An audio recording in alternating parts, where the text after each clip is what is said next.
guys. So good to see you again.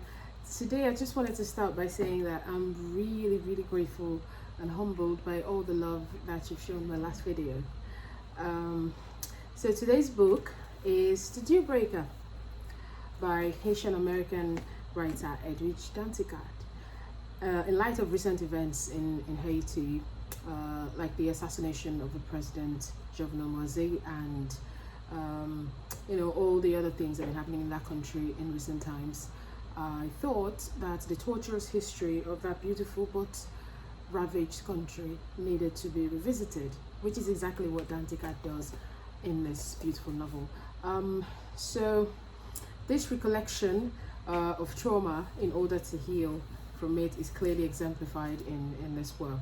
And in her signature style, of course, Danticat does the short story cycle, which is a way that you write different stories that are connected, different short stories that are connected, and then forms a novel.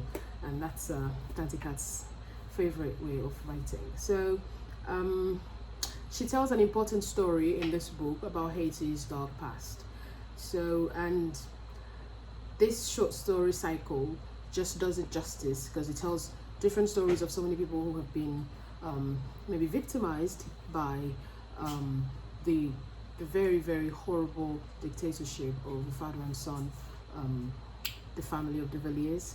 So she weaves together 9 stories about traumatized people, all haunted by the traumatic events of the Duvalier regime. So the father-son dictatorship of Francois Papa Doc Duvalier and Jean-Claude Baby Doc Duvalier was repressive and saw many people killed. Thousands of Haitians lost their lives for just having an opinion during that dictatorship. So, and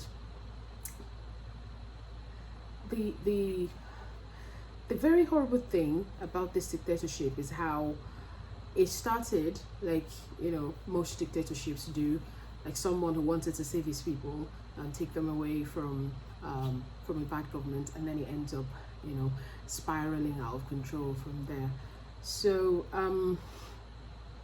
the regime began in 1957 and lasted until 1986. So you can just imagine how one family takes over power in the 50s and then it ends in the late 80s, and that's exactly what Haitians suffered. So it began in 1957 with Papa Doc Francois, who saw the imprisonment and torture of thousands of Haitians who went against the life president and self-styled father of Haiti. To keep his enemies and subjects in check, he not only went deeper into voodoo, which is a common practice in Haiti, but also established the Tonton Macoutes, a very vicious paramilitary militia who he named after the boogeyman in Haitian mythology. So these men and women, also called the Deal Breakers, went around the country arresting and torturing the opposition.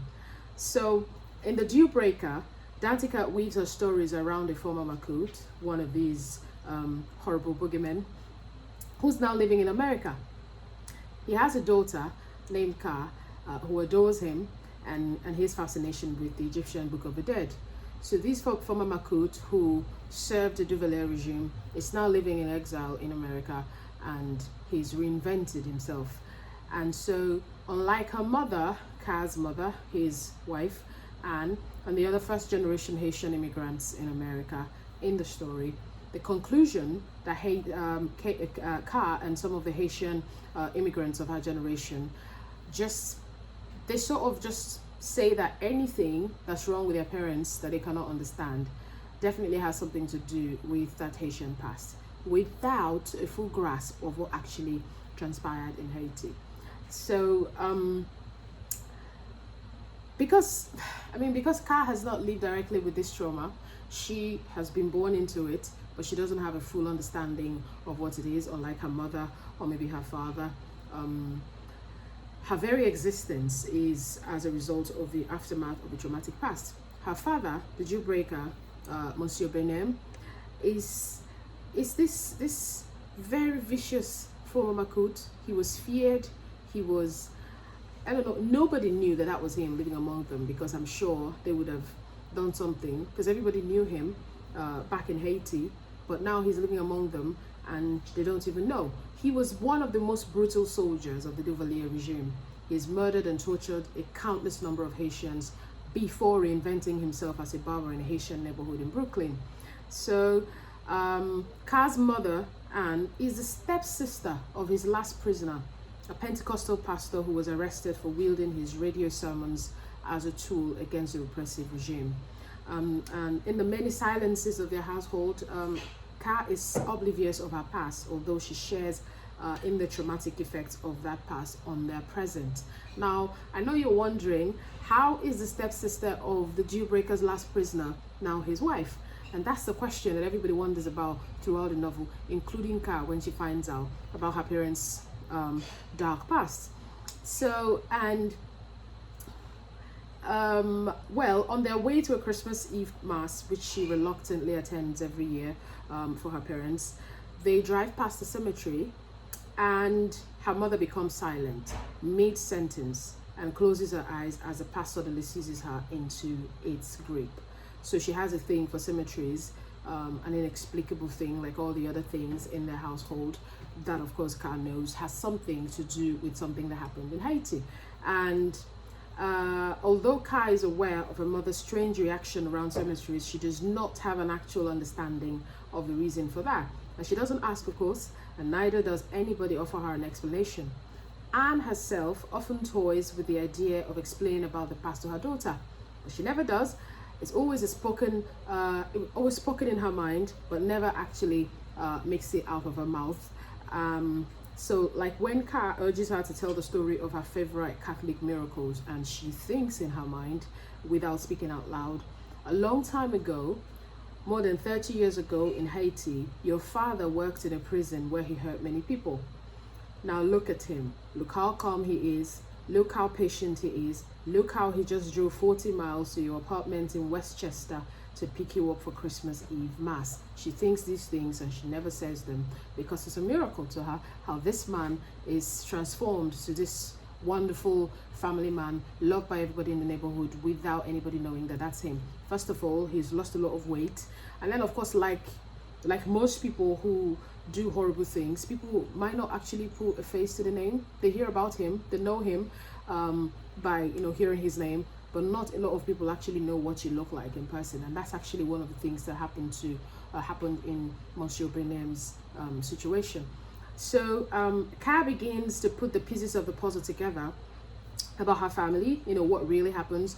Up until this point, she's thinking that her father, who has a large scar on his face, must have been a victim of the Tonton Macoutes. Like maybe he was in prison because, he might have been one of the people imprisoned, in one of these prisons and tortured, without actually knowing that he indeed was the victimizer.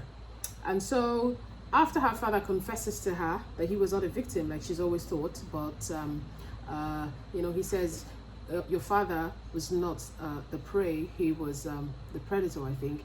And he confesses this because she has made a sculpture of him, and they are going to Florida to sell this sculpture to a rich Haitian American family. And he disappears before she wakes up with the sculpture because he doesn't want anybody looking at him.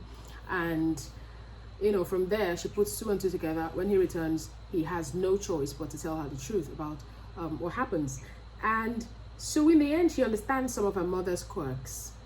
They never had any visitors. Her mother never took her anywhere except mass. This keeping to herself is the way that Ka's mother deals with the fear and pain of what we will discover in the last part of the book, that the Jewbreaker's last kill, who had given him the scar on his face, was indeed her brother.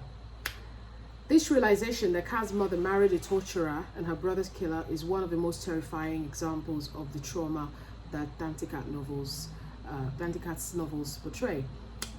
In the other stories that make up the novel, various Haitians in New York grapple with their own personal and collective traumas, while the perpetrator lives among them as a family man and barber.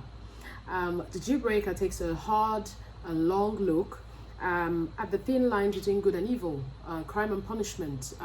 What exactly is supposed to happen to this person? Is he only the perpetrator? Does he have any of his own traumas to deal with? Has something gone wrong with him? How did he get into killing? What should be done to a person like this? And all that. So there are lots of questions about the humanity of it all, of perpetrators and victims and all that.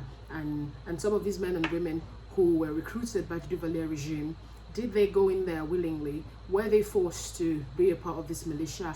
And what exactly should happen to people like this when, you know, other people find out that they are living among them? And these are some of the issues raised in the novel. Well, there are horrific images of a calamitous regime to deal with, as well as the many muffled silences of just being human in the face of oppression. The novel is written with a startling explicitness, and it ends on a taut note. Car cannot imagine why her mother can love her oppressor, and to some extent the reader cannot as well. But then Anne is a woman with many of her own demons, and there is no rule to love and forgiveness. What about justice and the age-old notion of crime and punishment? These are some of the issues raised in the book. But most importantly, the book goes a long way back into Haitian history and just sort of regurgitates this horrible past, you know, brings it up, takes a hard look at it. This revisiting of this dark chapter in Haiti, it just tells a lot about what's going on in that country even until today.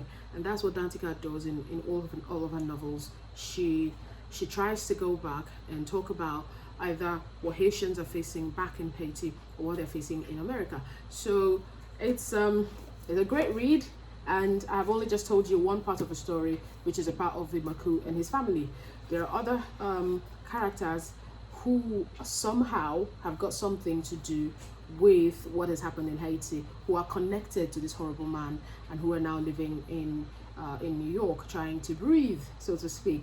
There's a particular woman, a bridal seamstress. One of the stories is called The Bridal Seamstress. She is an elderly lady who believes that wherever she goes in New York, she sees that man following her. Any house she rents or buys in the city, is living next door. She is totally crazy because she went through hell in the hands of the Macoutes, especially this particular man. How does a person who has done these horrible things, a person who has perpetrated such evil, change? That's the question, the most important question raised in this book. Has he changed?